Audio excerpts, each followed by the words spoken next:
जी नाज़रीन, कैसे हैं आप? उम्मीद है अच्छे होंगे। आदाब अर्ज़ है नाज़रीन। आज वैसे तो मैंने ANP और मौलाना फजल रहमान साहब से कुछ सवालात करने हैं, क्योंकि गुज़िश्ता रोज़ के ऑल पार्टीज़ कॉन्फ्रेंस हुई। APC तो कामयाब रही, पीपल्स पार्टी और नून लीग भी वहाँ मौजूद थी, आफ्ताब शेरपाव भी वहाँ मौजूद थे, लेकिन उसमें कहा यह जा रहा है कि दो बड़ी पार्टियों ने आखिर में आकर इख्तलाफ किया और उनके डिक्लेरेशन पर दस्तखत नहीं किए। तो ये वजह क्या बनी, उनसे उनसे कुछ सवालात बनते हैं। उसके अलावा वज़ीर आला बलूचिस्तान ने आज एक प्रेस कॉन्फ्रेंस की है, उसमें कुछ तफसीलात बताई हैं। कायद-ए-आज़म यूनिवर्सिटी का भी तज़किरा आया है, BLA कैसे ऑपरेट करती है इसका तज़किरा आया है, उसके ऊपर कुछ बात करेंगे। लेकिन पहले बात करेंगे ये जो सैलाब के नुकसानात हैं, क्लाउड बर्स्ट क्या है, और इसके साथ एक और इस्तिलाह है, उसको कहते हैं ग्लॉफ।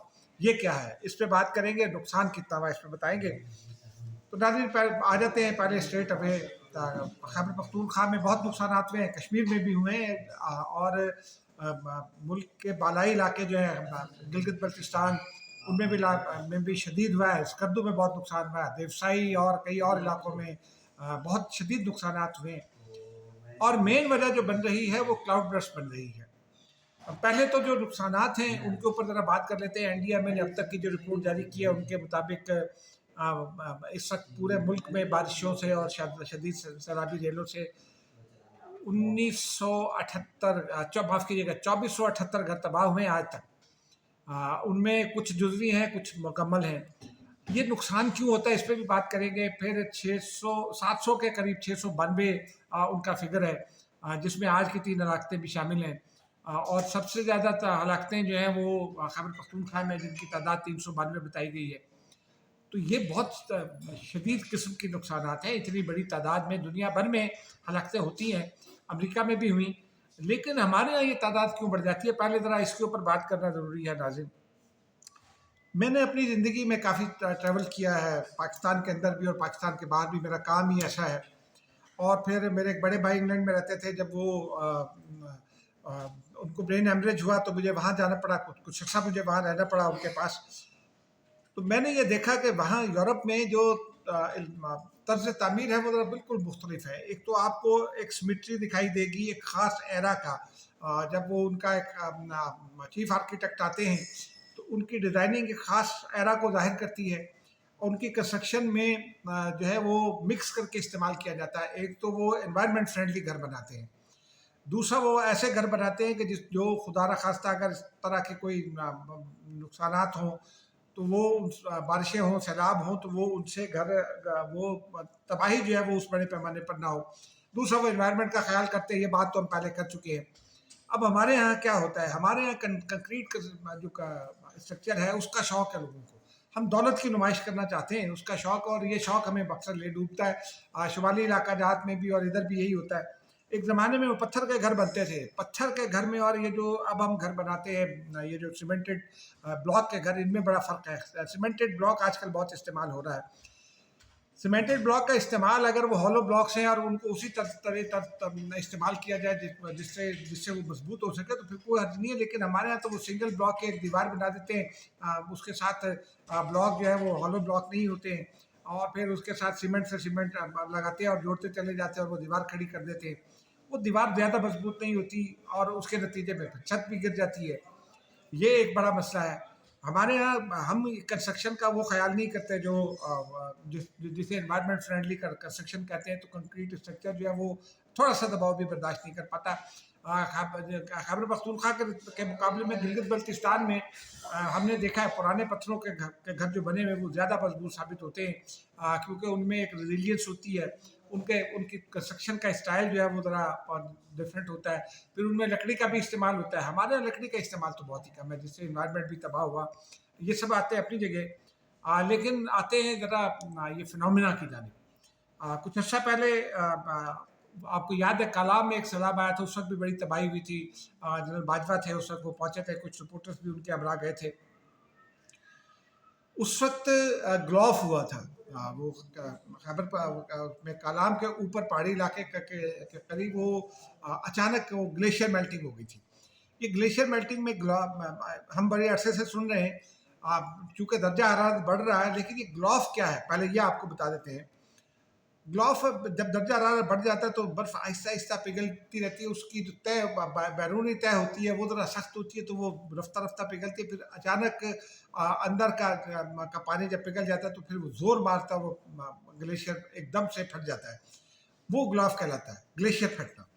لیکن یہ جو کلاؤڈ برسٹ ہے، یہ اب ہم نے پچھلے کچھ عرصے میں دیکھا کہ یہ کلاؤڈ برسٹ جو ہے وہ خاص طور پر اس سال، مجھے یاد ہے 3-4 سال پہلے اسلام آباد میں I-11 میں کلاؤڈ برسٹ ہوا تھا، وہ پہلی بڑی اصطلاح ہم نے اس وقت سنی تھی۔ لیکن اب حالیہ بارشوں میں یہ جو 7 اسپیل آ چکے ہیں اس سال، اس میں یہاں سید پور میں بھی اسی طرح کا واقعہ ہوا، سیالکوٹ میں بھی سنا ہم نے، پنجاب چکوال میں بھی سنا، حیدرآباد میں بھی سنا، خیبر پختونخوا میں ہم نے سنا، سوات، منیر، شانگلہ، ان علاقوں میں کلاؤڈ برسٹ ہوئے، پھر اسکردو میں ہوا، اور دیوسائی اور بعض دیگر حصوں میں ہوئے۔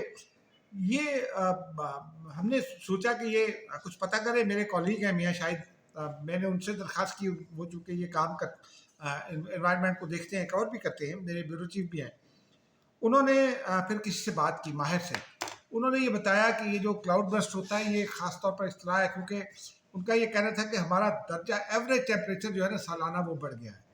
آپ دیکھیے کہ ہمارا جو گرمی کا پہلے ایک زمانہ تھا کہ ہمارا جو ایوریج ٹیمپریچر تھا گرم موسم میں، یہ اسلام آباد اور تھوڑا بالائی علاقوں میں، اسکردو وغیرہ نہیں، یہ جو خیبر پختونخوا کے یہ علاقے ہیں، سوات تک، یہاں ایوریج ٹیمپریچر جو ہے اسلام آباد میں 33-32 ہوتا تھا، اور باقی جگہوں پر کہیں 28 تھا، کہیں 27 تھا، کہیں 26 تھا، اسکردو وغیرہ میں ذرا اور کم ہوتا تھا۔ لیکن ہمارے یہاں یہ انوائرمنٹ جو کلائمیٹ چینج آیا اس کے نتیجے میں ہمارا انوائرمنٹ بڑھ گیا۔ ابھی جب یہ گرمیوں کا آغاز ہوا تو اس وقت مجھے یاد ہے محکمہ موسمیات نے جاری کیا تھا، کلائمیٹ چینج منسٹری نے بھی جاری کیا تھا کہ ہمارا ایوریج ٹیمپریچر کو 44 تھا۔ 44 ایوریج ٹیمپریچر جو ہے اس ریجن کا جس میں اسلام آباد موجود ہے یہ بہت زیادہ ہے، اور اس کے نتیجے میں ظاہر سی بات ہے یہاں 44 ہے تو وہاں بھی بڑا ہوگا۔ اور ہم نے خیبر پختونخوا میں جہاں ہم نے گنجے کر دیے پہاڑ، ہماری ٹمبر مافیا نے، اس میں صوبائی قیادت بھی شامل ہوگی، سب شامل ہوں گے، تمام جماعتوں کو، مجھے اس سے غرض نہیں ہے، لیکن پہاڑ جو ہے وہ ہم نے گنجے کر دیے تو وہاں بھی بڑھ گیا ٹیمپریچر۔ اب آپ اندازہ کیجئے کہ 6 اگست کو اسکردو میں ٹیمپریچر جو ہے وہ 33 تھا۔ 33 اسلام آباد میں بھی اگر آپ بعد سڑک پر کھڑے ہو تو بہت زیادہ محسوس ہوتا ہے۔ 33 ٹیمپریچر کا مطلب یہ ہے کہ بہت گرمی ہے اگر آپ چل رہے ہیں اور دھوپ تیز ہے، اور چونکہ اوپر موسم کلیئر ہوتا ہے تو اس لیے دھوپ بھی تیز لگتی ہے۔ ماہرین یہ کہتے ہیں کہ بادل تو بن رہے ہوتے ہیں، بادلوں میں ہوا میں نمی بھی ہوتی ہے، اور ہوا میں نمی کی وجہ سے بادلوں میں پانی جمع ہوتا رہتا ہے۔ بادلوں میں جب پانی جمع ہوتا ہے تو وہ بادل تھوڑا اوپر ہوتے ہیں تو ان کا اوپر کا حصہ سخت سرد ہو جاتا ہے، اور بادل اس سے ذرا سا اوپر بڑھتا چلا جاتا ہے ہوا کی وجہ سے، پانی اس میں جمع ہوتا رہتا ہے، تو جب بادل چونکہ ٹریول کرتے ہیں اونچائی کی طرف جا رہے ہوتے ہیں، ایک ٹائم آتا ہے کہ وہ بادل کا نچلا حصہ جو ہے نا وہ بھی سرد ہو جاتا ہے، بالکل جم جاتا ہے، اور اس جمنے کی وجہ سے بادل کا وزن بڑھ جاتا ہے۔ جب وزن بڑھتا ہے تو بادل تھوڑا سا نیچے آتا ہے، تھوڑا سا نیچے آتا ہے تو نیچے گرمی ہوتی ہے، اور اس گرمی کے نتیجے میں بادل ایک دم سے پھٹ پڑتا ہے۔ اس کو کہتے ہیں، اس کو انگریزی میں کہتے ہیں کمیولو نمبس، یہ ایک اصطلاح ہے بادل پھٹنے کی، کہ کمیولو نمبس ہو جاتا ہے، یہ ہوا میں نمی کا تناسب اور گرمی یہ مل کر بناتے ہیں، اور وہ پھٹ جاتا ہے۔ ماہرین یہ کہتے ہیں کہ 4 انچ بارش 1 گھنٹے میں ہو جاتی ہے اس کے نتیجے میں، یعنی وہ پانی جو بادل کئی گھنٹوں میں برسا سکتا ہے وہ اچانک گر جاتا ہے، اور پھر اس میں پانی نیچے آتا رہتا ہے۔ 1 گھنٹے میں 4 انچ بارش، یعنی تقریباً اتنی بارش برس جائے گی، تو اس کے نتیجے میں کیا ہوگا پھر جب وہ پریشر سے پانی گرتا ہے تو اسی پریشر سے وہ ایک تو نیچے تباہی آتی ہے، اس کے نتیجے میں جہاں پانی گرتا ہے وہاں شگاف پڑ جاتا ہے کہا جاتا ہے، اور شگاف پڑنے کے ساتھ جو ملبہ آتا ہے پھر وہ پانی کے ساتھ اسی رفتار سے بہ کر آتا ہے۔ جب اسی رفتار سے آتا ہے تو جس چیز سے بھی ٹکراتا ہے وہ اس کو اپنے ساتھ باہر بھی لے جاتا ہے اور ملیامیٹ بھی کر دیتا ہے۔ یہ سب سے بڑی وجہ ہے۔ दूसरी बड़ी वजह ये माहिरीन बताते हैं कि चूँकि अब हमारे यहाँ क्लाउड बर्स्ट का ख़तरा बढ़ रहा है और ये हमारी इसकी जिसको कहते हैं ना स्पीड बढ़ गई है क्लाउड बर्स्ट की, या ये तादाद ज़्यादा हो गई है। तो हमने ये जो दरियाएँ हैं जो पहाड़ी नदी नाले हैं उन पर भी कंस्ट्रक्शन हो गई हैं बहुत सारी, तो वो उस वजह से और ज़्यादा इशू हो जाता है। और ये अगले दिनों में और ज़्यादा जो है वो इसको कहा जा रहा है कि ये होने के इम्कानात हैं, और इसके नतीजे में अगर हमने अभी अकल के नाखून ना लिए तो फिर ये हो सकता है। अच्छा, इसमें अब ये एक बड़ा इम्पोर्टेंट सवाल है कि हमारा महकमा मौसमियात क्या कर रहा है, कि ये हमें बता नहीं सकता कि ये बादल फट जाएगा। तो महकमा मौसमियात हो या क्लाइमेट चेंज मिनिस्ट्री हो, मैं तो बचपन से देख रहा हूँ वो हमें बहुत सारे इक़दाम सजेस्ट करते हैं। अब भी कहते हैं कि प्लीज़ कूड़ा मत फेंकें, ये ना करें, वो ना करें, दरख्त ना काटें। हम तो कुछ बात ही नहीं आते हम।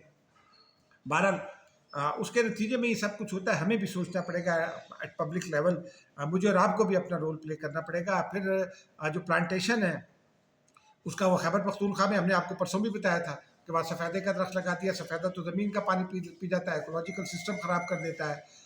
तो ये इन चीज़ों का हमें ख्याल करना होगा, वो प्लांटेशन करना होगी जो मौसमियाती तब्दीलियों का रास्ता रोक सके और सिस्टम को इम्प्रूव कर सके। दूसरा ये कि हमारे पास एक वो आता है डुपलर रेडार सिस्टम, ये तस्वीर में भी थंबनेल पर लगा है, उसको भी देख लीजिएगा। डुपलर रेडार सिस्टम जो है वो इन एडवांस आपको बता सकता है कि क्लाउड बर्स्ट होने वाला है, किस इलाके में होने वाला है।